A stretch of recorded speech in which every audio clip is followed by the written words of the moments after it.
झारखंड के प्रथम मुख्यमंत्री और भाजपा के प्रदेश अध्यक्ष बाबूलाल मरांडी आज जमशेदपुर में हैं। उन्होंने परिसदन में एक प्रेस कॉन्फ्रेंस करी और सरकार पर जमकर बरसे और सवाल उठाए। उन्होंने कहा कि किस तरह से जाली दस्तावेज यहाँ बनाए जा रहे हैं मैया सम्मान योजना का लाभ लेने के लिए। उन्होंने बांग्लादेश और भारत के बीच में फेंसिंग की भी बात करी और कहा कि किस तरह बंगाल की ममता बनर्जी की सरकार फेंस नहीं लगाने दे रही है और जिस कारण इन्फिल्ट्रेशन या घुसपैठियों का मुद्दा उभर रहा है। उन्होंने ये भी कहा कि ये लोग यहाँ आ जाते हैं और जाली दस्तावेज बनाते हैं और फिर देश भर में जाकर अलग अलग जगहों पर रहने लगते हैं।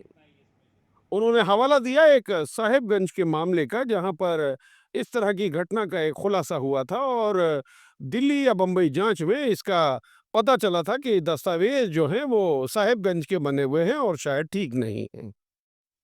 उन्होंने ये भी कहा कि झारखंड को अगर देखा जाए तो इस सरकार ने जब से बनी है तब से सिर्फ लूटने का ही काम किया है, कोई भी विकास का काम इस सरकार ने नहीं किया है।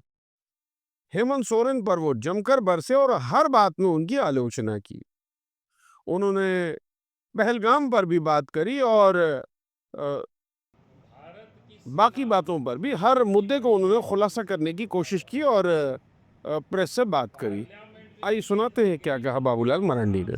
क्या है कहा है, अगर आपने उनके भाषण को सुना होगा पिछले दिनों सत्र में, बंगाल और बांग्लादेश के बॉर्डर में जहां सीमा पर फेंसिंग लगानी होती है तो बंगाल में ही लोग नहीं लगाने देते, सरकार साथ नहीं देती और फिर किसी न किसी रास्ते से कोई आ जाए, कोई नेपाल के रास्ते तो हमारा बंद नहीं है, और आ करके आखिर यहाँ राशन कार्ड आप यहाँ बना रहे हैं, जन्म प्रमाण पत्र यहाँ बना रहे हैं, मैया सम्मान योजना आप यहाँ बना रहे हैं। इसलिए देश की गृह मंत्रालय ने सभी राज्यों के मुख्य सचिवों को पत्र लिखा है और कहा है कि आप कमेटी बनाकर और फिर लोगों को इस प्रकार से पहचाने, अगर कोई बाहर से बसें उसको निकालें, तो निकालना कि राज्य सरकार उससे नहीं बच सकती है।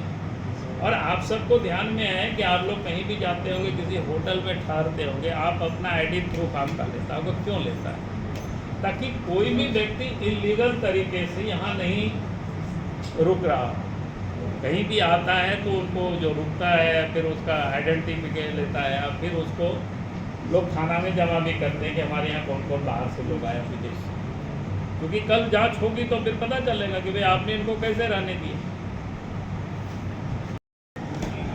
देखिए, हमें तो लगता है कि जब से हेमंत सोरेन मुख्यमंत्री बने